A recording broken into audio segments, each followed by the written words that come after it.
Om Asato Ma Sadgamaya Tamaso Ma Jyotirgamaya Mrityorma Amrutam Gamaya. Om Shanti Shanti Shanti. Om, may the divine lead us from the unreal to the real, from darkness to light, from death to immortality. Om, peace, peace, peace. Welcome to the Sunday service of the Vedanta Society of Toronto. As the background suggests, I am not in Toronto. I have to come outside of the city. Uh, so today's topic is how how direct monastic disciples saw Sri Ramakrishna as monastic disciples knew him. So Sri Ramakrishna is described by Swami Vivekananda beautifully as Love, but all had wonderful experience and relationship with Sri Ramakrishna. Some saw him as mother, their own mother. Some saw him as guide and teacher. Some saw him as a spiritual mentor. And but to everyone, he was a wonderful, beloved person without whom they could not live. So that was the love of Sri Ramakrishna. So Sri Ramakrishna's relationship with all monastic disciples, 16 monastic disciples, was that of not only of, as Sri Krishna, as Arjuna says to Sri Krishna, Piteva Piteva Pityus, and like father to son, and for like friend to friend, please treat me like that. So all of them were like friend to Sri Ramakrishna, were like children of Sri Ramakrishna, were like disciples of devotees of Sri Ramakrishna. That was the relationship between Sri Ramakrishna and his disciples. We compare that the relationship was like sun and its rays. So as sun is not separate from its rays, so direct monastic disciples of Sri Ramakrishna were not separate from Sri Ramakrishna himself. Sri Ramakrishna's direct disciples are all the glory of Sri Ramakrishna, all the manifestation of Sri Ramakrishna. So let us try to find out how direct disciples saw him. How first let us go to Swami Brahmananda. How Brahmananda met him and what how he knew him. What was Sri Ramakrishna to Swami Brahmananda? He writes, holy company is necessary. When one sees and hears holy people, spiritual feelings arise in the mind and doubts go away. One imbibes deeper impressions by observing a pure, God intoxicated life than by reading hundreds of books. Other Sen, a devotee of Sri Ramakrishna, used to visit the master quite often, accompanied by a school sub inspector who sometimes experienced ecstasy. One day, when they arrived at Dakshineswar, the master was in Samadhi. There was such a smile on his face, as if it could not contain so much joy. Then other said to his friend, seeing your trance, I conceived a disgust for it. It seemed to suggest great suffering within you. Can divine ecstasy ever cause pain? The blissful ecstasy of the Master has opened my eyes. I would have found it impossible to come here any more if his ecstasy had been like yours. Doubt would have remained in others' mind had he not gone to the Master and seen his samadhi. This is the result of holy company. How Sri Ramakrishna's bliss, inner bliss, was manifest in his appearance, in his face when he was in samadhi.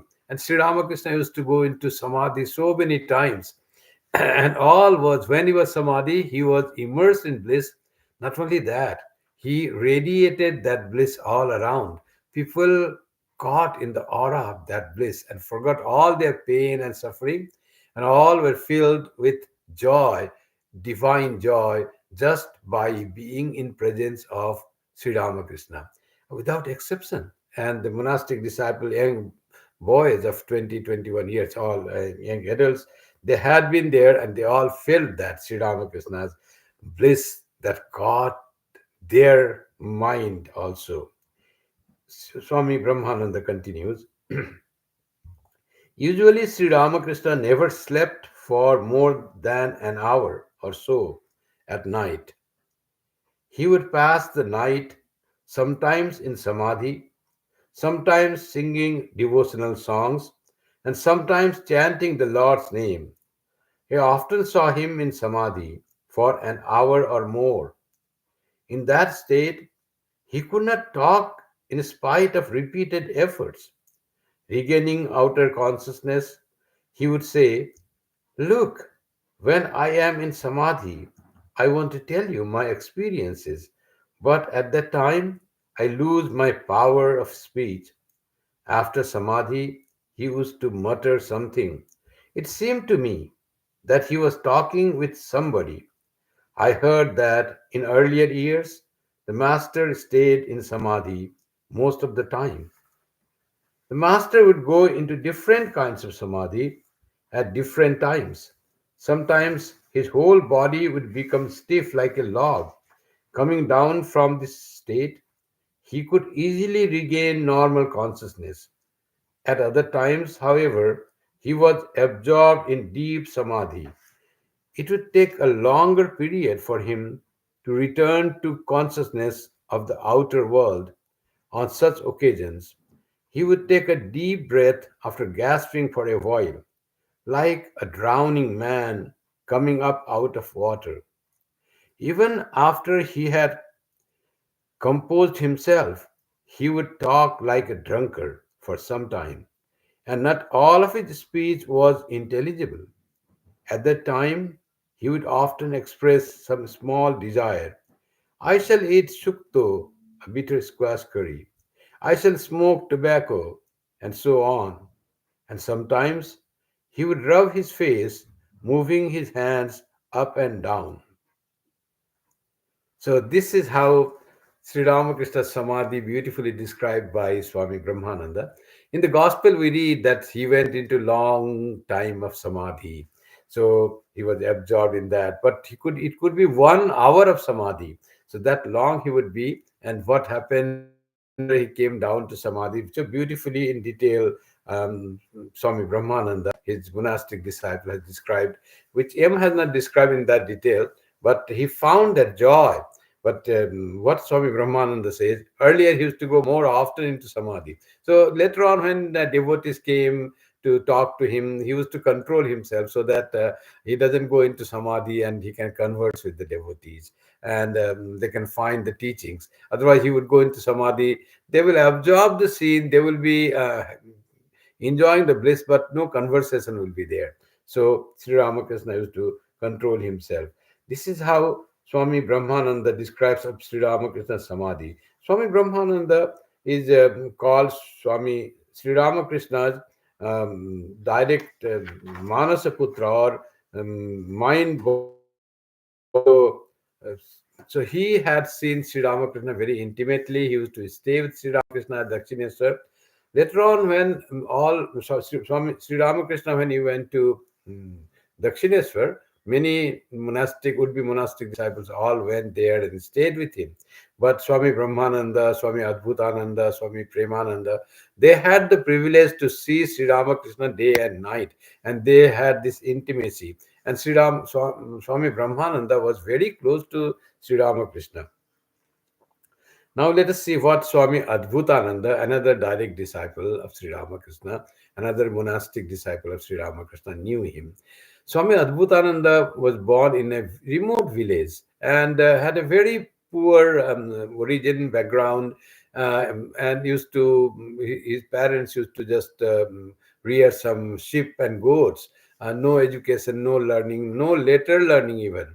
So he was totally illiterate. No learning was there as far as our worldly learning is called.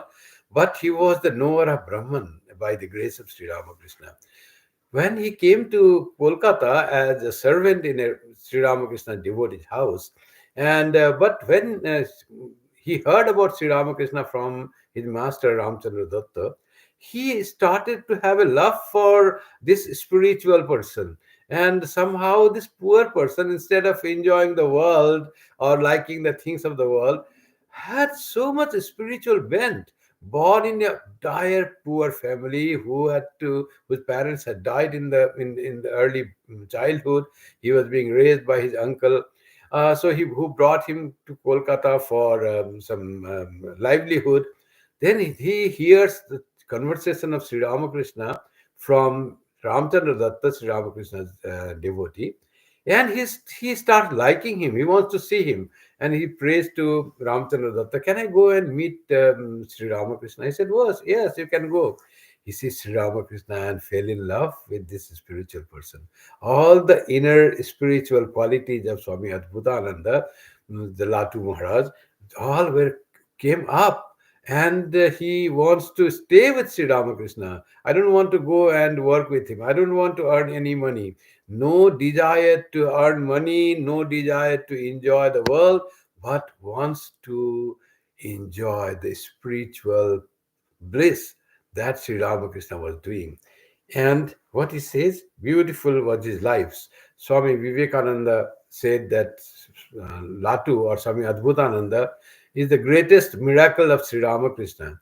Unlettered man having no spiritual background. Others direct disciples have so much spiritual background, we'll read of some of them. He became Brahmagyani by the grace of Sri Ramakrishna, by the teaching of Sri Ramakrishna, and his lifelong sadhana, spiritual practice of Swami Adbhutananda was so wonderful. All that combined together made Latu, the poor shepherd boy, transformed him to a Brahmagyani, Swami Adbhutananda. Let us see what Swami Adbhutananda has to say about Sri Ramakrishna. Did you know that the Master snatched me from the snares of the world? I was an orphan. He flooded me with love and affection.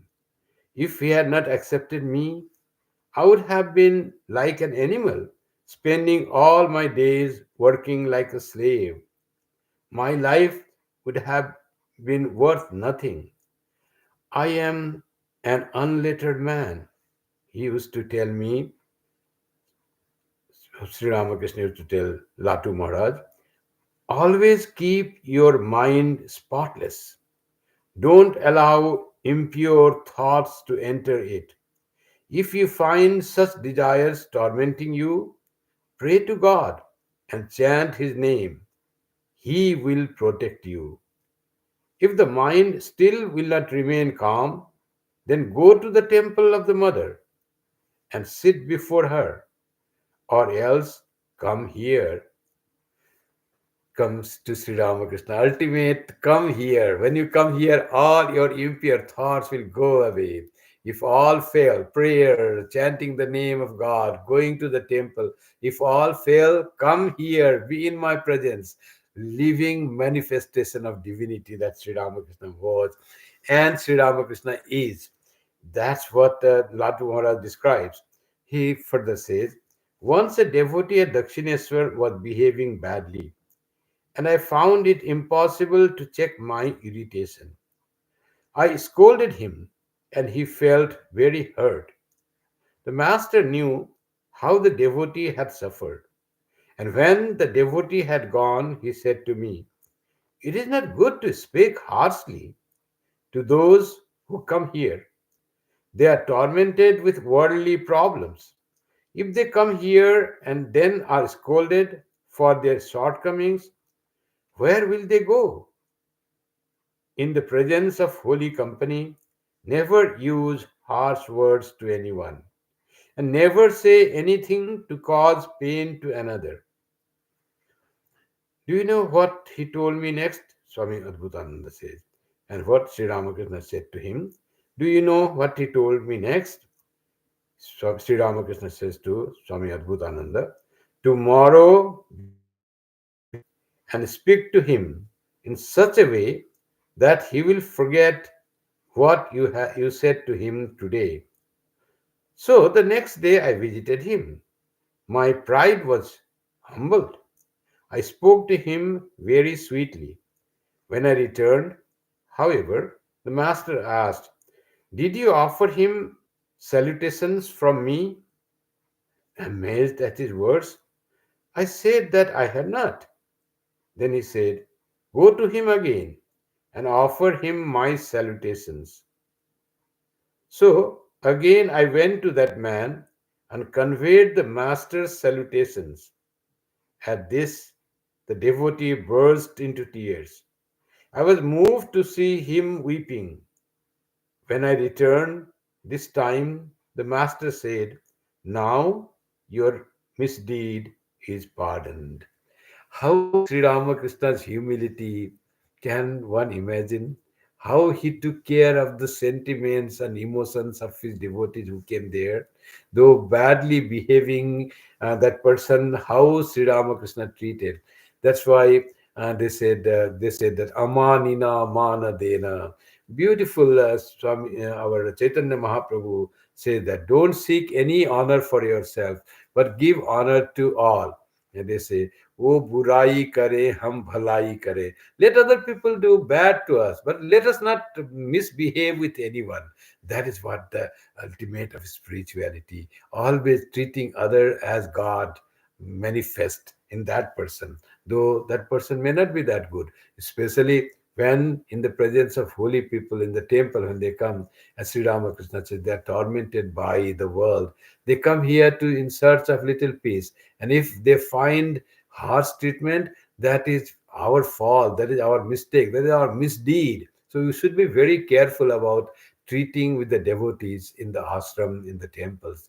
We should be very kind to them, and knowing that they all have come here there in the temple or the holy places to find peace and solace. By their nature they may be rude, they may be harsh, but we should not retaliate in that way. Devotees should try to console, say sweet words to them, and be forgiving to them if they find some mistake done. There are ways to instruct and guide people. Instead of saying, "Why did you do that? You should not do that," just say politely, "This is not right thing. Perhaps you should go away," without hurting that person.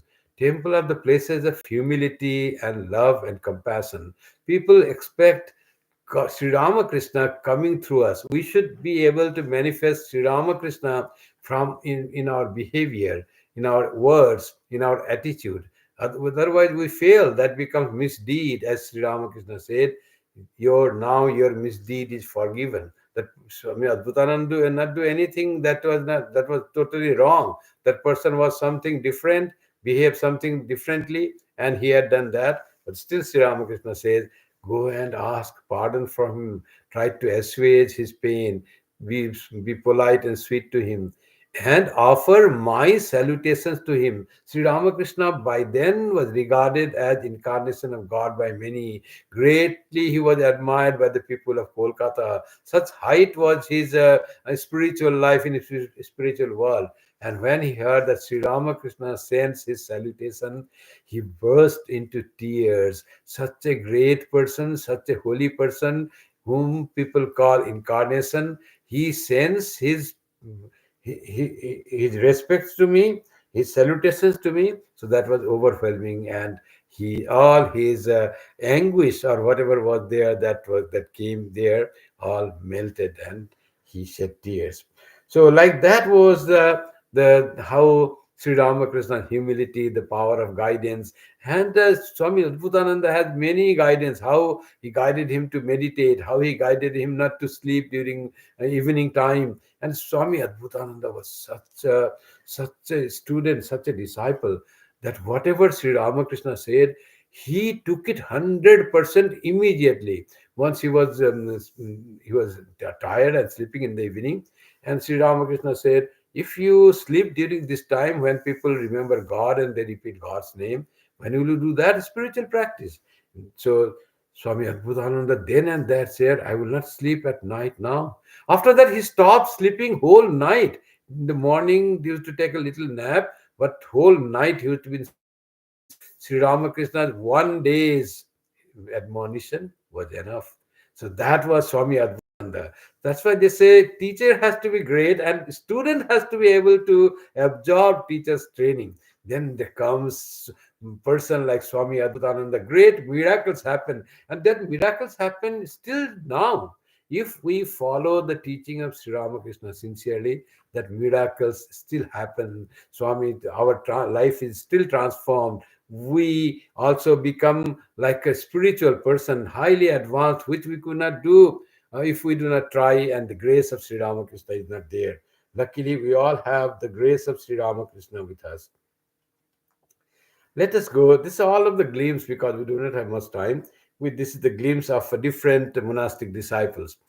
So now we come to Babu Ram Maharaj, Swami Premananda, who I said he also stayed in Dakshineswar and served Sri Ramakrishna. What he has to say something about Sri Ramakrishna. He said many things. His whole life was all immersed in Sri Ramakrishna. He used to, later on, when Belur Math was formed, he used to worship Sri Ramakrishna.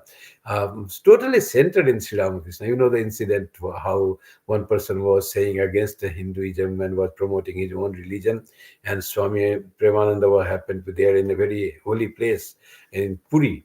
And he said, "What are you saying against our religion coming to our land and saying all nonsense about our religion?"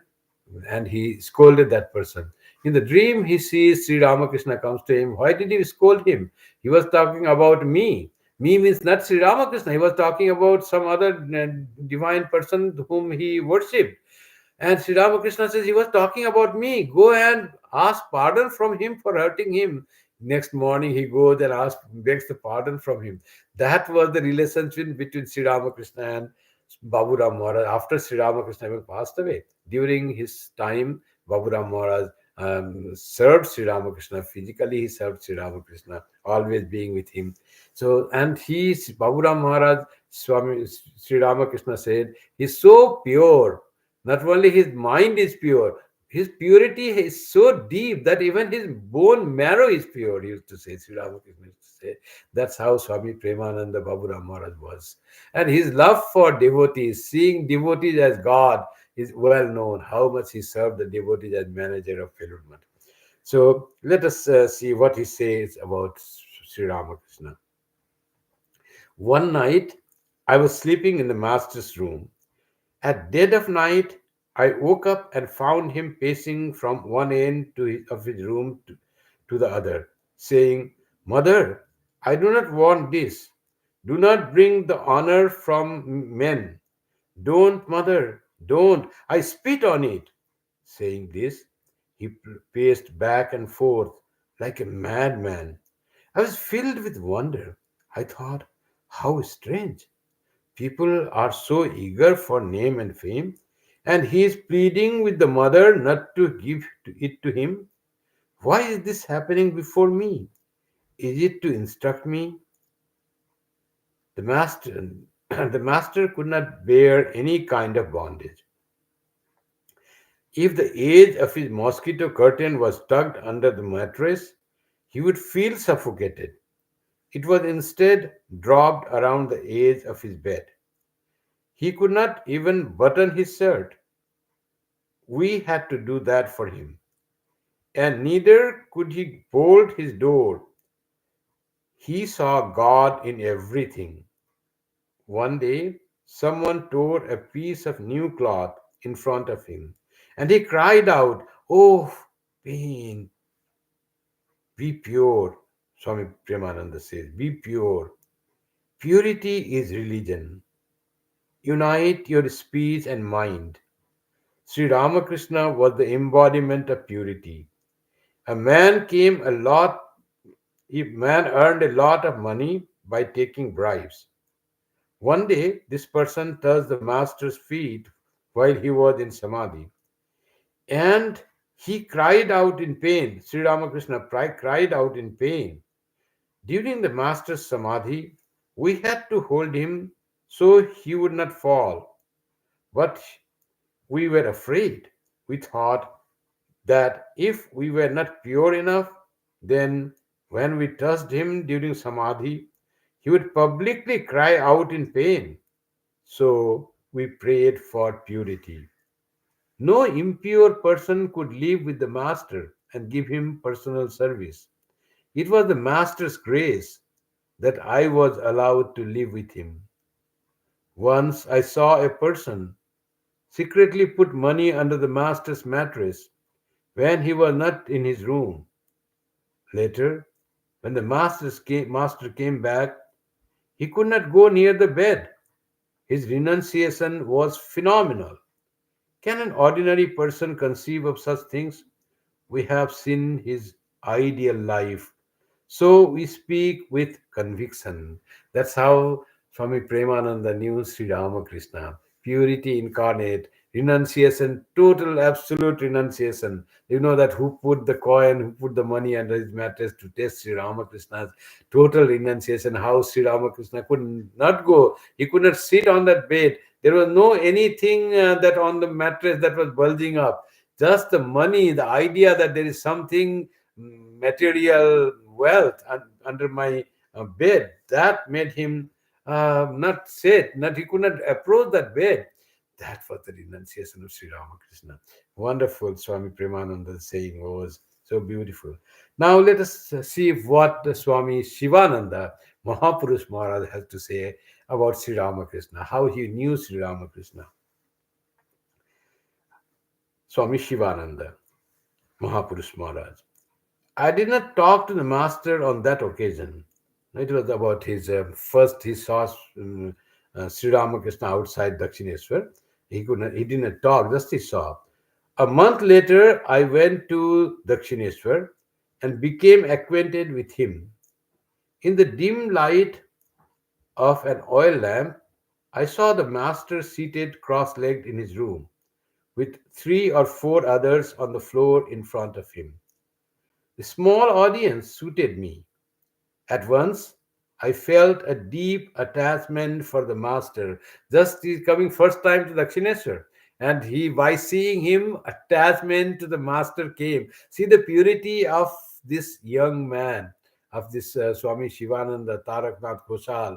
Just how pure minded he was. Seeing the holy person, the attachment came, liking came, love came just by it. This is called, is not it the love at the first sight? I felt as if I had known him a long time. My heart became filled with joy. I saw in him my tender, loving mother waiting for me. So, with the confidence, faith, and certitude of a child, I surrendered myself to him, placing myself entirely under his care. I was certain that at least I had found him for whom I had been searching all these days. From then on, I looked upon the Master as my mother. After this momentous visit, my life at home and work, at the office, became a burden. I often ran to see him, either in Dakshineswar or Calcutta. During my second or third visit, I was serving him when he suddenly touched my chest in an ecstatic mood. That touch made me lose outer consciousness and sent me into a deep meditative state. I do not know how long I remained in that state. As a result, everything became revealed to me. I realized that I was the Atman, eternal and free. I realized that the Master was the Lord born as man for the good of humanity, and that I was on earth to serve him. He gave me a similar blessing another day under the banyan tree in the Panchavati. How wonderful relationship, how understanding of Sri Ramakrishna, who Sri Ramakrishna was by revelation, how by one touch one could have samadhi. Just see the preparation already had been done in the mind and with the sadhana of these great direct disciples of Sri Ramakrishna. Incomparable were their life even from the beginning.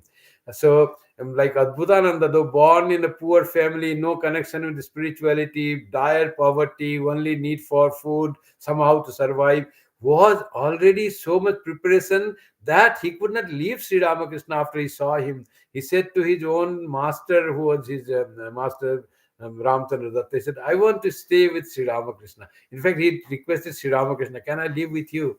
He said, how can that be? My devotee, my disciple, you are servant him, you serve him, and I will snatch from him you to here. So he said, no, no, he will not mind. He loves you so much. So much of love from Sri Ramakrishna used to come, so much of attraction. And he said, I felt, and Swami Shivananda said, I felt an attachment to Sri Ramakrishna from the very first day by seeing him, and I saw him as my dear and loving mother.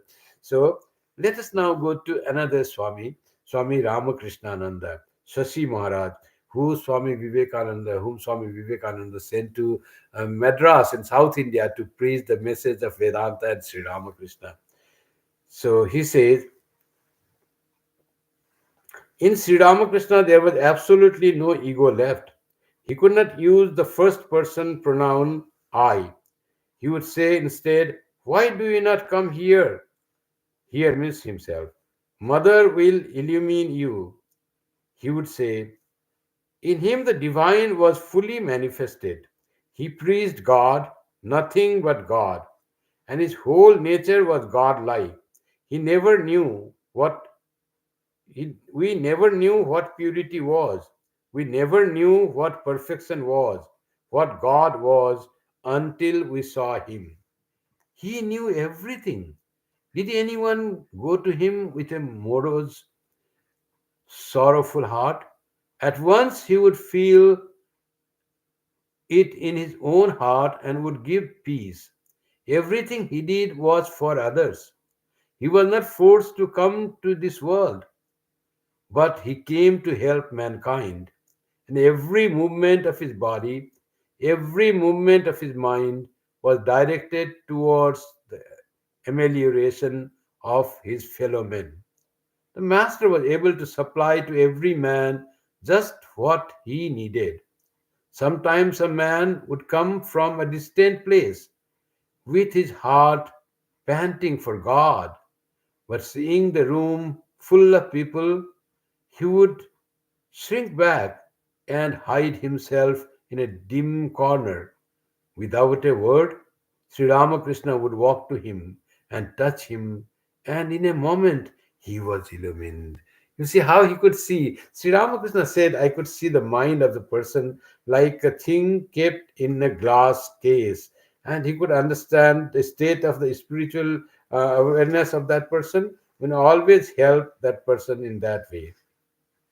Let us now go to Swami Saradananda, another monastic disciple, how he knew Sri Ramakrishna. Swami Saradananda says, we did not go to Sri Ramakrishna as devotees. I had joined the Brahmo Samaj and I had an atheistic attitude and little faith. We did not gather around the master to make him an avatar. Gradually, we had to admit his divinity. When we found that the master knew more about us than we knew about ourselves, and that his words always come true, then we had no choice but to accept him. The master came to make religion easy, Swami Saradananda continues.